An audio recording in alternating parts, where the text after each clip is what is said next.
Today we have quite an extraordinary and unusual show. Is the sun conscious? Marie D. Jones interviews expert Gregory Sams about this.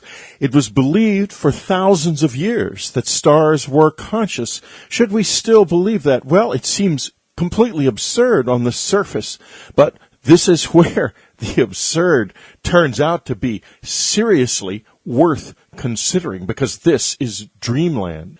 Before we go on to Marie and Gregory Sams, there are a number of news items. First, Linda Moulton Howe will be returning to Dreamland soon on as frequent a basis as we can afford her, probably once a month at first or once every 2 weeks. But hopefully we will be back to having her as our full-time science reporter as soon as possible. Want to help that happen? Well, it's very simple. Go to the subscribe tab and subscribe to unknowncountry.com.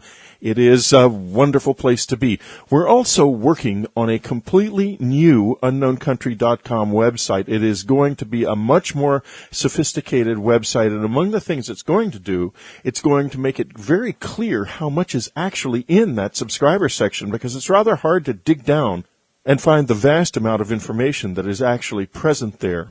That'll all change. As well, the appearance of the site and the sophisticated things that the new system can do are going to be very exciting, both on the front end and in the subscriber section. We hope to deploy this in November, and we'll keep you posted.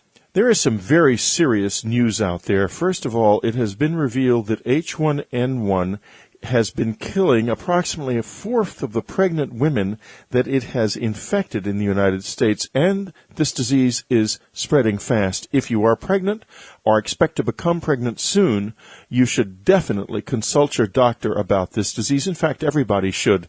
We consulted our doctor last week, and he said he's been seeing more cases of flu this summer than he has ever seen at any summer in his 25-year career as a physician. Yesterday, I had a long conversation with Art Bell, who is, of course, in the Philippines with his wife. They are doing well on the 19th floor of their building. They have not lost power. They still have good water, and they have a water purification system in the building.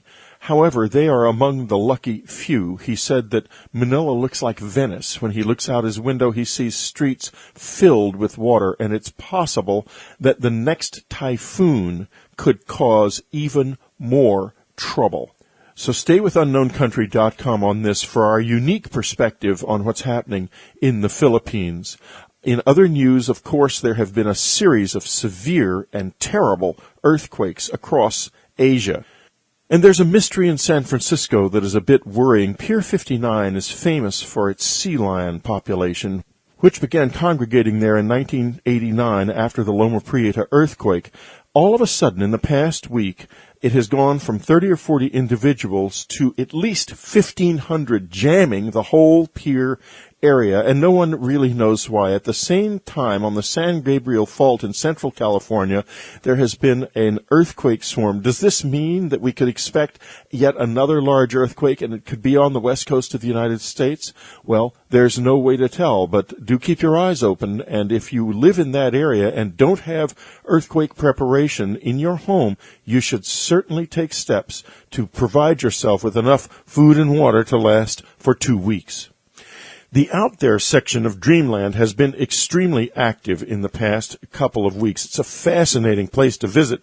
I go there myself every single day, and there is a particular story, a couple of them. First, a video of UFO diving into the sea off the coast of Spain that looks authentic, and in the sense that it does not look like something that somebody has built using CGI. But of course, you never know. There is also a story about a giant praying mantis seen in Pennsylvania. We received a similar report from Pennsylvania 20 years ago of exactly the same type of creature. This report, however, includes a really deeply funny report about a man in confronting some kind of a tripod creature in a garage, which became excited when it saw him and began to try to get away. It's worth reading, and in any case, Giant Praying Mantis Seen in PA is the headline. So be sure to keep up with unknowncountry.com every day. Enjoy our free message boards. They're great, and it's a really interesting place to be.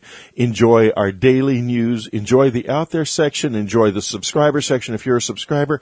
And if you can make it, hey, come to the Dreamland Stargate. There's going to be a lot of power there. I can feel it building right now. Read my new journal entry, which is entitled Mind Change Explosion Coming? Question mark?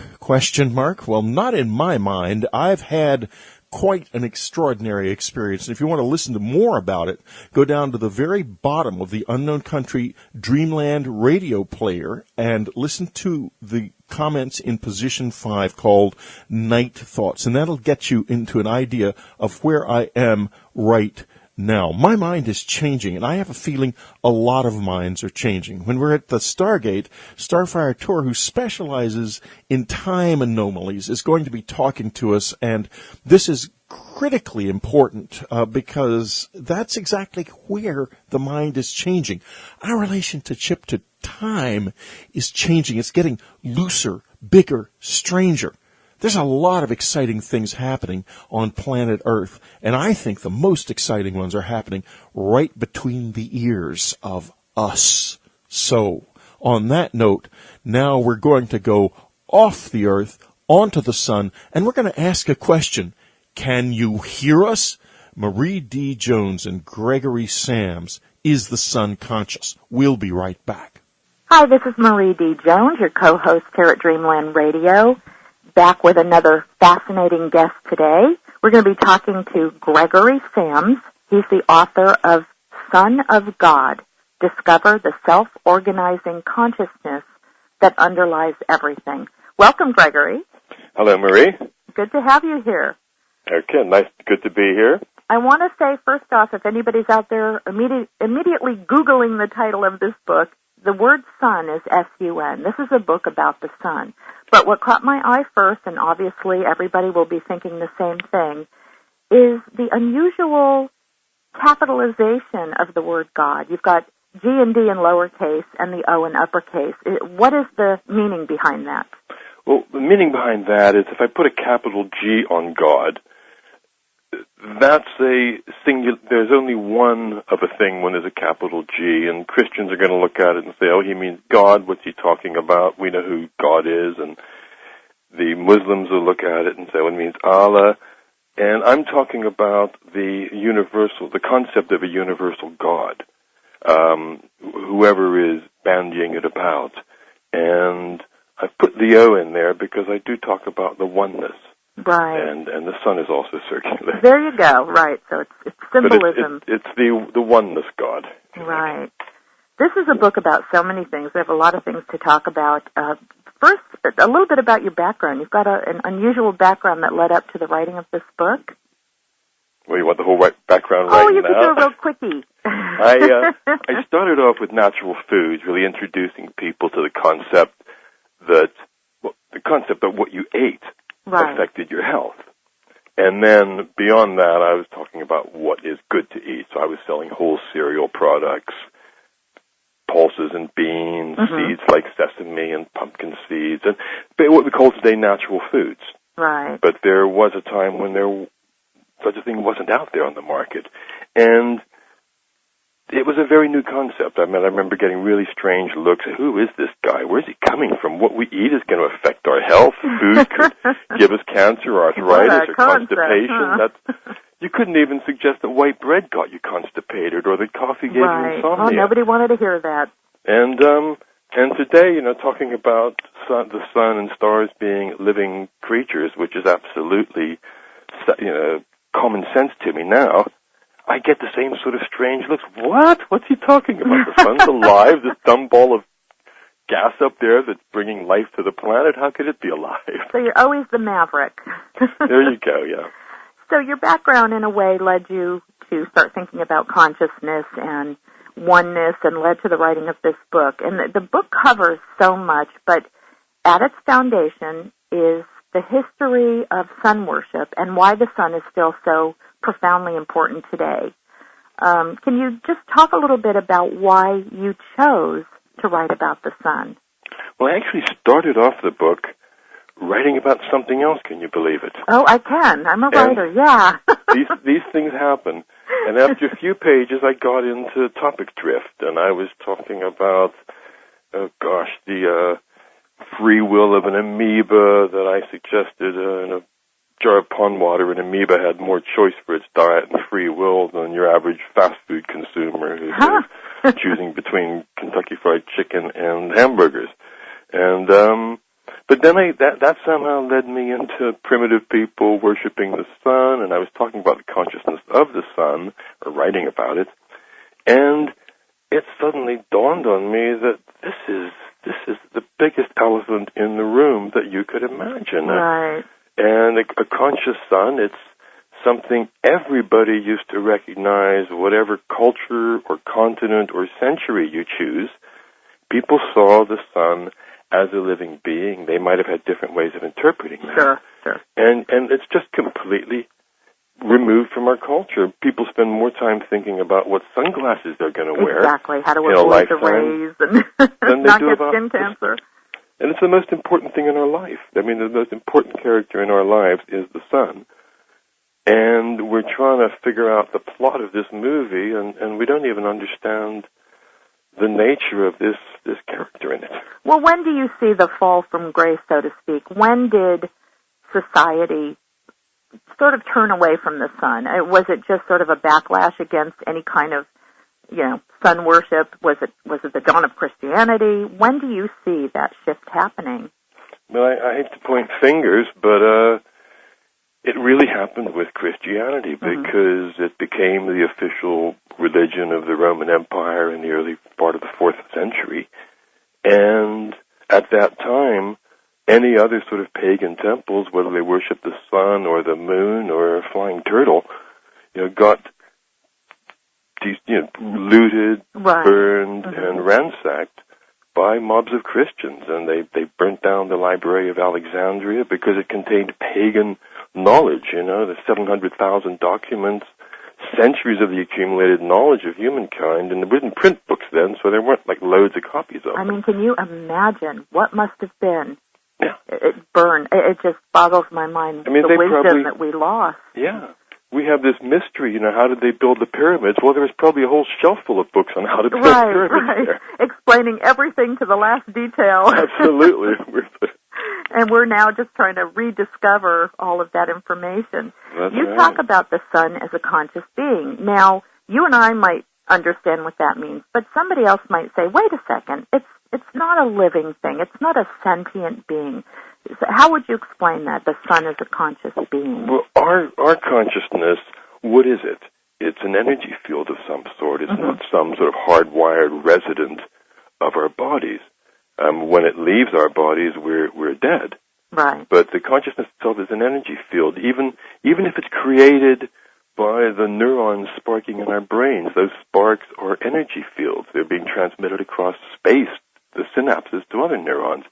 And when you look at the star, at a star or our sun, it's a very complicated device, but it's geared to creating an energy field. It's got 7 different layers in it. Some of them turn at different speeds from each other to create a dynamo effect.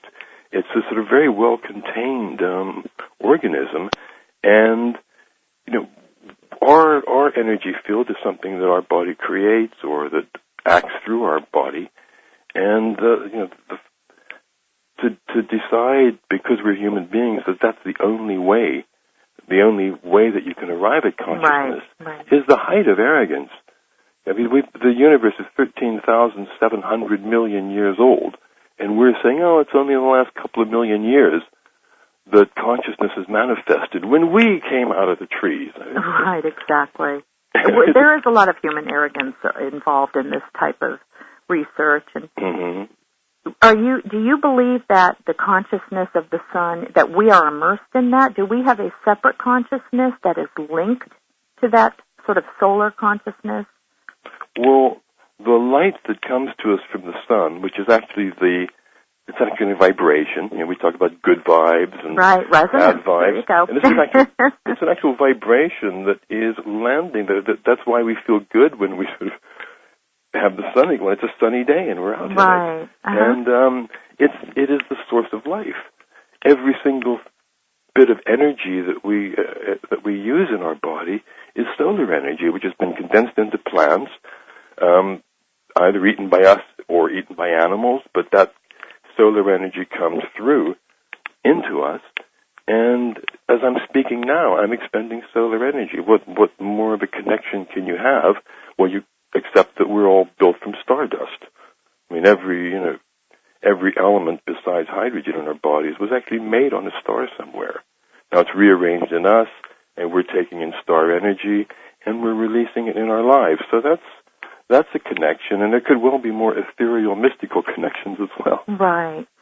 Are there still maybe primitive cultures or indigenous cultures today that do worship the sun?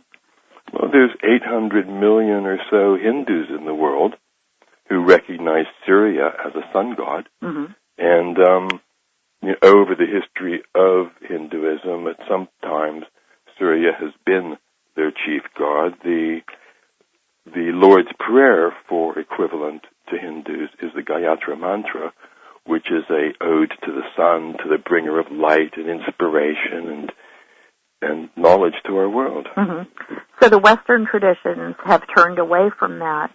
Well, it was drummed out of us, whether it was burning witches in the Middle Ages right. who worshipped other things than the Christian God, or Giordano Bruno, a great philosopher, the first one person to recognize that our sun was a star like the other stars in the heavens. He was burned. Some years later, Galileo was condemned to house arrest, even though he recanted his theories. It's been a very long time that any sort of sign of this in our culture has been seriously stomped out. And we can go through our whole lives without it ever being suggested that sun worship, you kind of think about something primitive and ignorant. Right, but, it's paganism, the Greeks weren't, the Greeks weren't primitive and ignorant, the Egyptians weren't primitive and ignorant, the Mayans weren't primitive and ignorant, and science there's nothing that science has come up with to say sun worship is primitive or ignorant. In fact, everything I discover about solar science sort of underlines the point that there's something more than dumb matter going on up there. Right, exactly. And I mean, the rock bottom line is that we can't survive without the sun. And if we were any closer or any further away, we wouldn't be here. So our relationship with the sun is very intricate and very profound at the same time. Yeah, it's very delicate, but and we sort of take it for granted. We do. And like you said, we relate to the sun now in terms of the damage it does to our bodies, rather than the life that it gives to ourselves and everything around us. It's this terrible, it's this fear of the sun that sort of comes through, and whether it's to sell sunscreens or to wear UV glasses, but in the sort of 30s and 40s, people recognized the healing quality of sunlight, and they used to build clinics in the Alps. And they had glass that would let the UV light through, and they would expose people to it with all sorts of different conditions. They never program over weeks or longer to cure people from serious ailments, and sunlight was a big part of it. They are also built into hospital design because it kills pathogens within rooms. It makes people get better faster in a natural process. But then in the late 50s, they discovered antibiotics. And suddenly you don't need to heal people over a week or two, Screw sunlight, just give them antibiotics in and out, and it just disappeared. Interesting. We're going to take a really quick break, Gregory. Okay. When we come back, we'll continue talking about the Son of God. All right. Subscribers, don't miss the live chat with Andrew Collins this week. It's going to be quite fascinating. What exactly did he find under the Giza Plateau, and why is Zahi Hawass saying there's nothing there? Let's ask him about it in the subscriber chat this Saturday, 10 to 11 a.m. Pacific time. Next week for subscribers, I'm going to be interviewing Jaime Maussan about some new information about that little creature that he found in Mexico in 2007. And additional DNA evidence. Why don't you ask your friends if they'd like to be subscribers to this great website, and I hope to see you at the Dreamland Stargate. Upcoming on Dreamland, the most incredible and convincing reincarnation story ever told. Soul Survivor, the riveting story of a small boy's memories of his life as a World War II fighter pilot compared to the documented life of that pilot. Okay, we are back with Gregory Sams, author of Son of God. This really fascinates me, the fact that we've turned away from the sun in a sense. We ignore it, we take it for granted. And yet what is the first thing we do at night? We turn on the light. So we understand the importance of light, but we don't seem to understand that this, most of it comes from the sun, and it helps everything live. Do you see a particular reason why modern human beings lost the connection? Would you blame technology, maybe? I wouldn't blame technology, but there are an awful lot of distractions. Right. So I guess that's technology. It's part of it. There are lots of other things to do at night and to watch at night, whereas the stars used to be the main and the most interesting options for people. And of course, there's so much light pollution now, it's hard to see them. Yeah, it's awful. But even during the day now, it seems like people are trapped inside by their technology, the computer, the TV, whatever. And so we don't venture outside as much and commune with nature. I know, and it is a living, vibrating world out there, whether you're out communing with a mountain or a tree or a stream. And I'm full of admiration for the wildlife photographers who could get, down the throat of a crocodile, which I would not want to do. And no. It's extraordinary stuff. But when you're actually out in it, you're getting more messages coming through that as human beings, we're part of this world. We're brought up in this world. And when we sort of move away from it inside, I sigh. Yeah, I think children today, there's a book out, I forgot the title, but it's about, I think it's called Last Child in the Woods, about how children today very rarely venture out into nature. And they're developing into a whole different kind of human being because of that. I know. A friend of mine I've got a lovely garden in my house, and a friend of mine came around a while ago with his 1-year-old son and set him down on the grass, and the kid was terrified. Oh, my God. And his father realized he'd never seen grass before. He'd never been on grass before. It was this strange stuff. It wasn't flat and even like everything he was used to. And the stuff we used to roll in. I know, the stuff we used to roll in. And amazing. I mean, we are getting much more concerned now about saving the world, but I think one of the reasons it's in so much trouble is that we're so much out of touch with it. Exactly. So much technology seems to be designed to protect us from the natural world. As if it's evil. Counter its influences, where we need to be connected to it, not protected from it. Absolutely. Your book talks a lot about science, religion, metaphysics, spirituality. Do you see all of this as being connected? Why are we always at war with each other, especially science and spirituality? Well, it's curious because science was banned from looking at spiritual things in the Middle Ages by a jealous church because the sun had always been the greatest possible competitor of the church, and the church really claimed a monopoly on all things spiritual. So if you want to commune with your maker or experience spirituality, you have to do it our way. They put a patent on it, basically. Right. Mm-hmm. And scientists, also, universities and schools were all run by the church for many years, many centuries. So scientists could not study the occult on any level, whether it was palmistry or astrology, alchemy, and they are curiously still upholding the taboo that was placed upon them by the church. They look at the church that created the taboo and they say, that's ridiculous, it's rubbish, and they throw everything spiritual out at the same time. Right. It's considered junk science. But they're keeping to a taboo that the church imposed upon them, and that's something I try and make that point in my book because I'd like science. I'd rather have scientists studying spirituality for me than guys wearing funny hats reading ancient books who... I agree. There's more objectivity, I think, when you put a scientist on the job. Mm-hmm. Do you see this maybe shifting? The closer that we get to... I don't want to necessarily say towards something like 2012, but a lot of people now are talking about a shift or transformation in consciousness. Do you see that as a positive part of the shift, that maybe we're moving away from all that infighting and kind of coming together? I certainly see that happening, and I hear scientists saying things that I would never have expected a scientist to say. Quantum mechanics is kind of forcing them into some of these areas.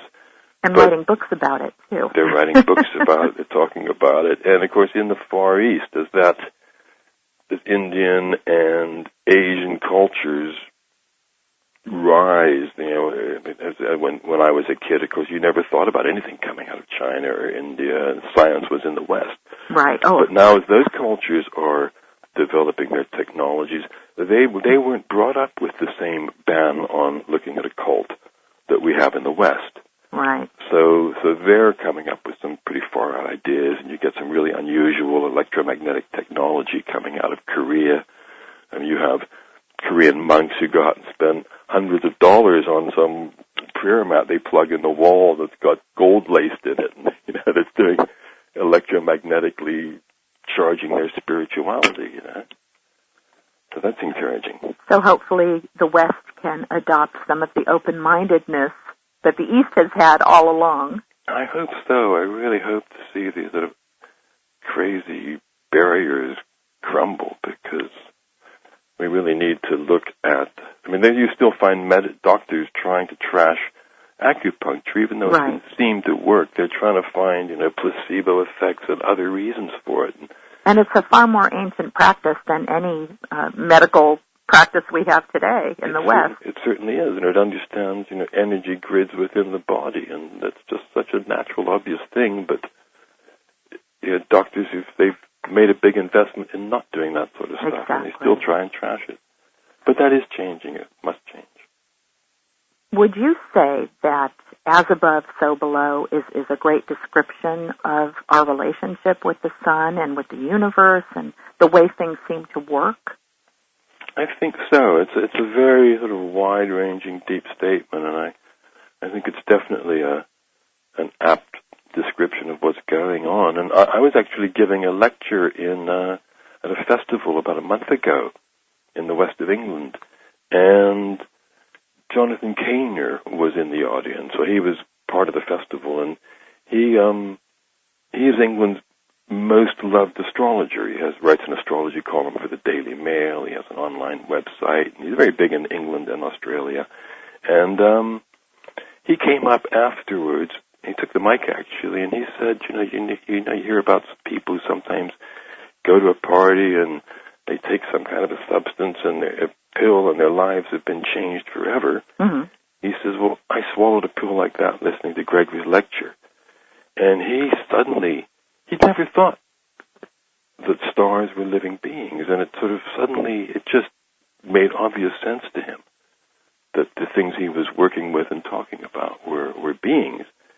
And it's changed his life forever, and he really has a better handle on the as above, so below, because as above, you've also got living beings. Right. And so below, and then when we go down to whether it's subatomic particles or the individual cells in our body.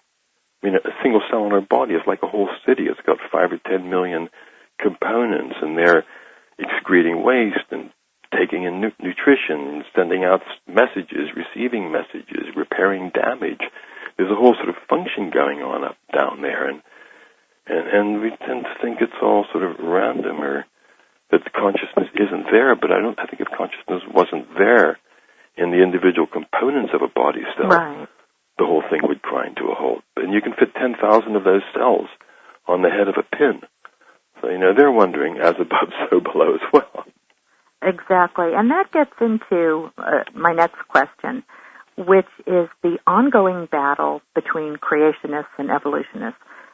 You have another take on this. You talk about creative intelligence. Can you explain what that is? That's right. The in-betweens, natural foods, selling all of those and creating the first ever veggie burger. After that, I opened up the world's only shop ever devoted to chaos theory, because chaos theory really took me away. It was a science that studied systems that self-organized. So you've got a weather system or a thundercloud that is nothing but water molecules, but they've organized into this functioning type of a structure that sort of sends out lightning and connects water and takes water around the globe. And whether it's oceans or thunderclouds, you have or human society where we self-organize and we create an airline industry, which the Wright brothers never knew that was going to happen. Right. With music, it's constantly evolving and changing. Nobody knows what we're going to be listening to 20 years from today. And when I looked at a conscious sun, I thought, well, okay, that's a similar thing happening, but it's dust in space that is organizing into this complicated structure, which is creating energy and changing elements into other things. And suddenly realized that it's only in human society that we have top-down management, where somebody at the top is saying, do this or I'm going to hurt you. Or you'll be fired. I'm going to force you to do this. And when you look at rainforest organizing or weather systems organizing or termite mounds organizing, you never have this top-down stuff. It's always bottom-up. So to have this sort of God figure that's up in the top and he's saying, okay, this is how it's going to be. This is where we're going to put this star. This is what planets we're going to put around it. In the rainforest, we'll put the frogs here, and we'll put the trees there, and the river's going to go over there. No, that's not how it works. Things organize from the bottom up. And whether it's a single human body cell, or whether it's a single star in a galaxy, or whether it's a single galaxy in a group of galaxies, these things are organizing from the bottom up.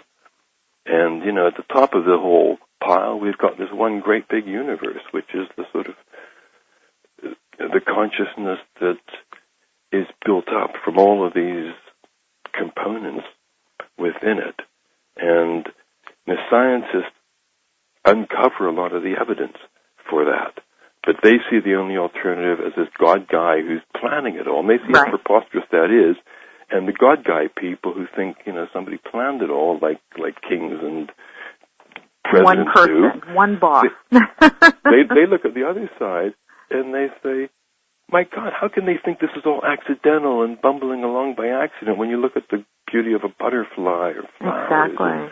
And you can't sort of say, no, that's all just completely accidental happenstance. So each side does have a ludicrous position. And they look at the other and say, no, it can't be that. I'll stick with mine. Exactly. Gregory, we're going to take a quick pause here. Cool. But when we come back, I want to continue this conversation because it's something that's very important. So we'll take a quick break.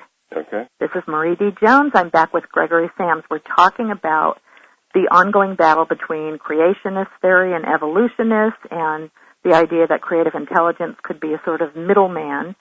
And you were talking about how we think we live in a top-down society and that the universe works that way, but really it's bottom-up. That's right. So basically, your book, your idea, flips our entire worldview. I mean, it completely shifts the paradigm. Why is there so much resistance to this, do you feel? Well, as I said, I couldn't understand why there was so much resistance to the idea that what we ate affected our health because I'd been doing it for a couple of years and I knew how it affected my health. It was obvious. And it's a new idea. It's just a very new idea, and it's very hard to take on board.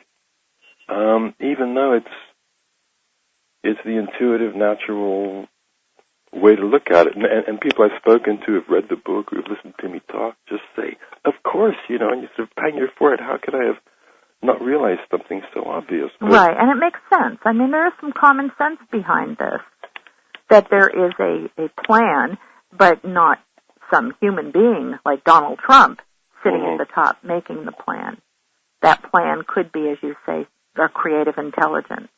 Yeah, and you see even with our sun, you see this sort of on a which is to us a god in that it's our main station of light, but it creates it has a heliosphere. This is like the 8th layer of the sun, is the heliosphere, and it's a magnetic field that spins off of it and encompasses the whole solar system in its embrace and protects all the planets and us from from the full brunt of cosmic rays coming in. And it's all really consciousness out there. Right. And it's very hard. It's almost like consciousness is in the same way that gravity is. But people will say, well, we can prove gravity, but we can't prove consciousness. So let's put it over here to the side. We always have such a struggle trying to even describe what consciousness is. There seems to be a lot of argument on that subject. Well, quite a few scientists actually don't even believe consciousness exists in human beings, and they could call it an illusion of the brain. But most do, and some scientists now say, well, orangutans and dolphins are conscious as well, because they have sort of tests for consciousness. Right. But, I used to go fishing, and I would pull worms out of the ground. Mm-hmm. You dig up and you pull a worm out. And sometimes, you grab the end of a worm, and it would slip out and go back into the ground. Now, I'm sure when that worm slips out and goes back into the ground, it says, yes, I'm alive. Exactly. It's trying to live. Well, again, I think that goes back to human arrogance and greed and selfishness and narcissism. We are the ultimate species, and we should be able to do and have whatever we want. And so we pretend that nothing else has a consciousness, nothing else feels pain. Yeah, and I pointed out that when the tsunami hit Sri Lanka and India a few years ago, all the other animals ran before, whether it was spiders or birds or snakes or horses or dogs. Right. They all ran. And yet us, these sort of conscious, intelligent people, we weren't conscious of what was about to happen. The same thing happens with earthquakes. A lot of animals will anticipate an earthquake. And we just think, oh, well, they're not intelligent. They're just, Yet they survived. Pulling pre-programmed survival things that we know nothing about. Right, yes. They're robots. They have no soul. Mm-hmm. Yeah, it's interesting that each time, every now and then scientists will come out with a new species that they believe might have consciousness or might be aware of itself. It's almost like you have to arm wrestle them to get them to admit that at all it might be possible that something in the animal kingdom other than us humans have these abilities.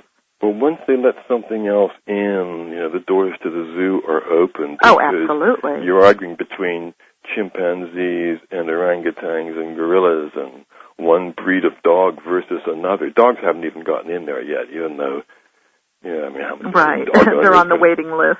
They don't know that they exist, even though they spend half their life sniffing around lampposts to sniff other versions of themselves. Well, would you say that a lot of this is because if we eventually one day have to admit that chickens and cows and, that they have a consciousness, that it'll be harder for us to slaughter them for food? Well, that's a consequence of recognizing it. But then, if you recognize that trees and other things are conscious too, something has to die to be converted into, well, it doesn't actually. We're not killing anything when we eat rice or beans or seeds or fruits because they're all gifts. But it could be a factor. I just think, though, that they dread the confusion because once they do let a few species in, there's no all way or to nothing, really draw or how do you select? Right down to insects, We'd all have to become, what is it, Janes? Janes, there you go. Sweep the ground and breathe through mesh. No, I'm not. Total respect for everything, including it's all transmutation, and if you respect what you eat, that's the most important thing, and it's becoming you, so hopefully you can honor it. Right. And it's not a matter of not being able to eat those foods or, eat meat. It's a matter of respecting it and honoring it, like you said, which is what primitive cultures did. They often had rituals when they would slaughter an animal to be consumed. They seemed to be more aware that they needed to be grateful for what they were doing and what they were getting. Instead of just grabbing a hamburger and eating it with one hand as you drive with the other. Right, or, here in America we run to Walmart and pick up the cheapest meat we can find. We don't even think about where it came from. Yeah. Well, you talk in the book a lot about religion, a lot about how the world religions, at their core, they're all saying pretty much the same thing, but because they're doing it in different ways, it causes so much war and violence and confusion. Can you talk a little bit about that? Well, I've only got really one or two chapters in the book that deal with religion, because I didn't have a big religious background myself. I think that's one of the assets that enabled me to write this book, because I'd never had any brainwashing. Right, you had a good perspective. Or indoctrination. Mm-hmm. But as I was writing about the sun and the living nature of stars, I had the same question. Well, how did we lose all this? And what replaced it? And that's what took me into religions. And that was the hardest chapter in my book, was the chapter on organized religions. Right. Because I really didn't want to get, things wrong. And it was a fairly shallow view, but it's an overview, because a lot of people don't really know about how Zoroastrianism influenced Judaism and Christianity and Islam to a huge degree. And Zoroastrianism recognized the supreme god of light, Ahura Mazda, was the ultimate god, but they also had other divinities, whether it was the sun or other planets. So in a sense, they honored everything rather than the Western traditions that seem to just honor the one God and everything else is below that in importance. That's right. Mm-hmm. They didn't have a sort of jealous God or wrathful or vengeful God. But they were the first religion to have goodness as a virtue. It was actually good to be good. It seems like an obvious concept to us, but it's not that manifested in our world. It seems, though, that each religion did worship the sun. They might have, or they did have the same ideas, but they had different languages to express it. You'll find commonalities in all the religions, and maybe that's what we need to be focusing on, are the commonalities, the things that everybody agreed on, and wherever they were. And quite a few of those things preceded organized religion. I don't think you needed tablets from God to tell you it was bad to kill people. Right, exactly. Morals were around long before the Ten Commandments. Or to mess around with your neighbor's partner. Right. And it's always I think it's always bad when things do get organized, when a religion gets to the point which is you must do it this way, right, or else. And even the Aztecs, they're known for their sort of slaughter and sacrifices to the sun. I was delighted when I found out that in the early years of Aztec worship, they sacrificed fruit and flowers to the sun god. And then when it got organized and politicians got involved, started sacrificing people. Yeah, isn't that interesting? Yeah. You'd think it would be the other way around, that organized religion would say, stop sacrificing people. Well, it's who holds the power. When the church held the power in Europe for many centuries, they were as brutal as any rulers are at any other time. Right. Yet, despite the power of organized religion, we're sitting here talking about this stuff. It's still there. It didn't get suppressed the way that they hoped it did. And I think that more and more people are becoming interested in this, I guess we could call it lost knowledge, than ever before. Do you agree with that? Yes, there's a huge interest in it, and I make the point in my book that we study the Celts and the Stonehenge and the pyramids and the Mayan calendar and Egyptians and the Greeks, and there's so much information, so much knowledge there, and I'm just bringing the sun into the picture, because that was the one common thread throughout all of those cultures, recognized the sun as a living being, and the stars as living beings. Right. If we bring that back into our headset, we're going to be, the scholars and the academics out there are going to do such a much better job. Right. I'm going to interrupt you real quickly here, Gregory. We're going to take our final break. All right. And then we're going to continue talking about this when we come back. Okay, we're back with Gregory Sams. Let's continue talking about that, because I think it's important. Despite a lot of violence and killing and really strong attempts on behalf of the world religions, this information is really still readily available to anybody that seeks it out. That's right. And I'll just rewind a bit on sort of world religions. I would point out that there have never been any wars fought in the name of Buddhism. Interesting, or in the name of Hinduism. Hindus haven't sort of gone across other countries and said, "You shall be Hindu." I mean, right. There have obviously been wars in Hindu countries and in Buddhist countries, but they're more political, not over religion. Right. That's a uniquely Abrahamic religion function. Because that's really interesting. Because God has come and said, "This is how it should be," and if you really believe in this sort of all-powerful, all-knowing God character, that He came down and said, cut your hair to this length or don't eat this, then you do feel justified in making sure other people do the same thing, because it's God's word, and that does lead to nasty. Right, the whole idea that we're right and you're wrong, and we're going to make you right.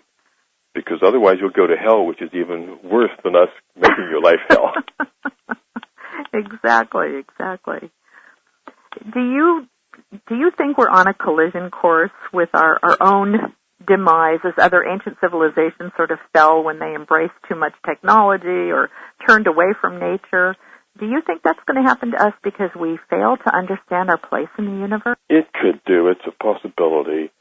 But I'm also aware that change can happen very rapidly on all sorts of levels, whether it's the speed at which glaciers melt or the speed at which society changes. And we saw the Iron Curtain collapse when a week beforehand, our top intelligence officials, nobody had any clue that sort of thing was going to happen. Right. And there is always the possibility of sudden change. And I don't know what human civilization is going to be like in 50 years' time, or whether it's going to be. Mm-hmm.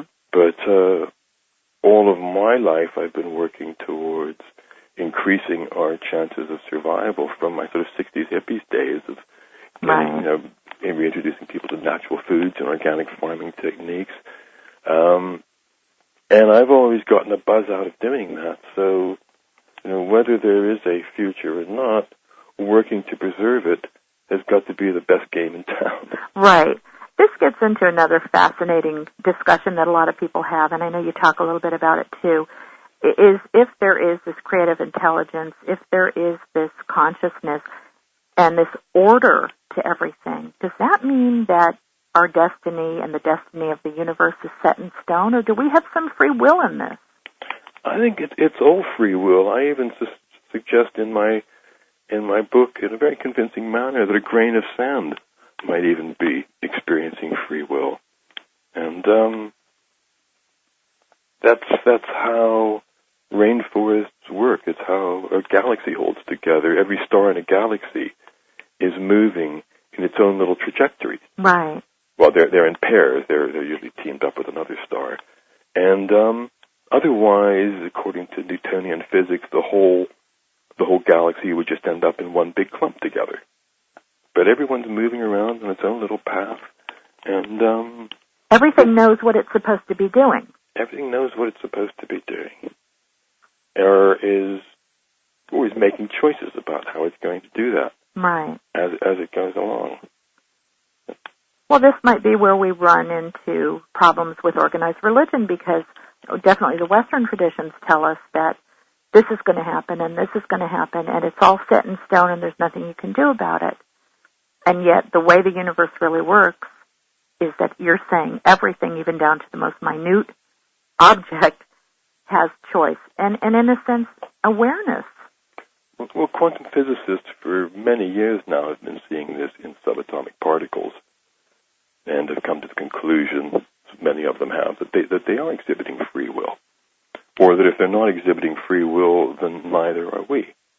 And I've actually spoken to a scientist who actually told me that according to his cosmology, every single thing we do was preordained by the arrangement of particles at the Big Bang. So, wingly, wingly, bloomly, that came out of the arrangement of particles at the Big Bang. Oh, my God. And I just, because I think maybe the alternative for them is to realize that everything is conscious, everything has free will, and they can't accept that, so they prefer to choose. Right, because accepting free will means you have to accept responsibility for your actions, for your own life, for the outcome of your life. And a lot of people just would rather leave it up to God or the devil or fate or destiny. Yeah, it's a simple way out. It's not my fault. This is right. Don't blame me. Don't blame me. The devil made me do it. I'm just the victim. Help me. Oh, it's the victim consciousness. Absolutely. Yeah. Absolutely. We only have a few minutes left, and I really want to ask you, the book is about so many things. I even love the afterword where you talk about the importance of bacteria and how we just sort of ignore the fact that this stuff is necessary. We don't need to be killing it all with antibiotics, or antibiotic soaps and this and that. All the bacteria killing stuff, yeah. Right. It just has so much to talk about in this book, and we didn't have a whole lot of time, but I really want to know if you could choose one thing that you'd like to leave listeners with, what would that be? Just enjoy the sunlight. Go out there, shut your eyes, face the sun, and just recognize this is a being, this is a living entity, and that is making you feel good. It's vibrations of that you're absorbing. When you look at stars at night, the light from that star, the actual vibration of that star is what's being absorbed into your eye, into your body, traveling, hundreds of trillions of miles through space to get there. And it's a living world, and when we see and we recognize the sun as a living being, so much else falls into place. Exactly. I was just thinking those words. We really need to reconnect. Okay, Marie. Reconnect with our world, yeah. Yes. And we know that we recognize Gaia, our planet now, as a living system. Right. Well, the sun is the one that makes this one possible. Exactly. Without the sun, there would be no Gaia. There'd be no place to be, and there'd be nothing alive on it. Absolutely. Can you share a little bit about what you might be working on now? I'm working on letting more people know about this book. Promotion. And I've got another book I wrote, which was my thoughts on chaos theory, which is what I would like to work on next, which is redoing that to republish it. The book is called Uncommon Sense: The State is Out of Date, and it's really tells us the lessons of chaos theory for society. And I've got a website which is at www.gregorysams.co, and that's got a link to a site on Son of God, the book, and a bit of story of what I've been doing. And people can reach you through the website? Pardon? People can reach you through the website? Yes, there's a contact link there, and there's author of the month at the moment on grahamhancock.com. Yes, he wrote your foreword. That's was right. Quite a coup. Yeah, that was great, and I've been doing a forum. The most popular subject ever on this forum is this one a topic I posted called "What the Galaxies Think." Oh my gosh, yes. It's really gone off, that one. And, great. So people can go to www.gregorysams, and that's spelled SAMS.com. Hear all about what you're doing. We can expect some books from you in the future. I do hope so. You will. It seems like there's an awful lot of material in this book, Son of God, that can be sort of taken off in another tangent and be a whole nother book. Each chapter could just about be a whole book. It is, and it's hard to decide what to put in and what to leave out, isn't it? I know. I've got a few wonderfully crafted chapters that never got in there. Well, part 2, the sequel. Son of God, the sequel. Sounds like a great action movie. There you go. Gregory, I want to thank you so much. This has been fascinating, and I had, dozens of questions, and just like you said, I had to pare them down to fit into the time we had, but it's been absolutely fascinating. I want to encourage everybody to pick up the book. It's called Son of God. Son is spelled S-U-N. And the subtitle is Discover the Self-Organizing Consciousness That Underlies Everything. My guest has been Gregory Sams. Thank you again, Gregory. Thank you, Marie. It's been fun. And this is Marie D. Jones signing off for Dreamland Radio. Until next time. Today we have quite an extraordinary and unusual show. Is the sun conscious. Marie D. Jones interviews expert Gregory Sams about this. It was believed for thousands of years that stars were conscious. Should we still believe that? Well, it seems completely absurd on the surface, but this is where the absurd turns out to be seriously worth considering, because this is dreamland. Before we go on to Marie and Gregory Sams, there are a number of news items. First, Linda Moulton Howe will be returning to Dreamland soon on as frequent a basis as we can afford her, probably once a month at first or once every 2 weeks. But hopefully we will be back to having her as our full-time science reporter as soon as possible. Want to help that happen? Well, it's very simple. Go to the subscribe tab and subscribe to unknowncountry.com. It is a wonderful place to be. We're also working on a completely new unknowncountry.com website. It is going to be a much more San Gabriel fault in Central California. There has been an earthquake swarm. Does this mean that we could expect yet another large earthquake and it could be on the west coast of the United States? Well, there's no way to tell, but do keep your eyes open. And if you live in that area and don't have earthquake preparation in your home, you should certainly take steps to provide yourself with enough food and water to last for 2 weeks. The Out There section of Dreamland has been extremely active in the past couple of weeks. It's a fascinating place to visit. I go there myself every single day, and there is a particular story, a couple of them. First, a video of UFO diving into the sea off the coast of Spain that looks authentic, and in the sense that it does not look like something that somebody has built using CGI. But of course, you never know. There is also a story about a giant praying mantis seen in Pennsylvania. We received a similar report from Pennsylvania 20 years ago of exactly the same type of sophisticated website. And among the things it's going to do, it's going to make it very clear how much is actually in that subscriber section, because it's rather hard to dig down and find the vast amount of information that is actually present there. That'll all change, as well. The appearance of the site and the sophisticated things that the new system can do are going to be very exciting, both on the front end and in the subscriber section. We hope to deploy this in November, and we'll keep you posted. There is some very serious news out there. First of all, it has been revealed that H1N1 has been killing approximately a fourth of the pregnant women that it has infected in the United States, and this disease is spreading fast. If you are pregnant or expect to become pregnant soon, you should definitely consult your doctor about this disease. In fact, everybody should. We consulted our doctor last week, and he said he's been seeing more cases of flu this summer than he has ever seen at any summer in his 25-year career as a physician. Yesterday, I had a long conversation with Art Bell, who is, of course, in the Philippines with his wife. They are doing well on the 19th floor of their building. They have not lost power. They still have good water, and they have a water purification system in the building. However, they are among the lucky few. He said that Manila looks like Venice. When he looks out his window, he sees streets filled with water, and it's possible that the next typhoon could cause even more trouble. So stay with unknowncountry.com on this for our unique perspective on what's happening in the Philippines. In other news, of course, there have been a series of severe and terrible earthquakes across Asia. And there's a mystery in San Francisco that is a bit worrying. Pier 59 is famous for its sea lion population, which began congregating there in 1989 after the Loma Prieta earthquake. All of a sudden, in the past week, it has gone from 30 or 40 individuals to at least 1,500 jamming the whole pier area, and no one really knows why. At the same time, on the same creature.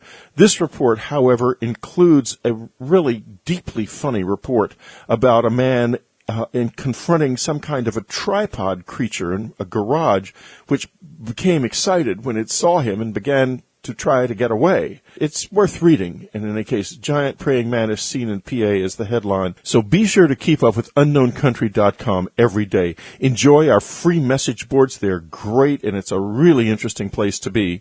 Enjoy our daily news. Enjoy the Out There section. Enjoy the subscriber section if you're a subscriber.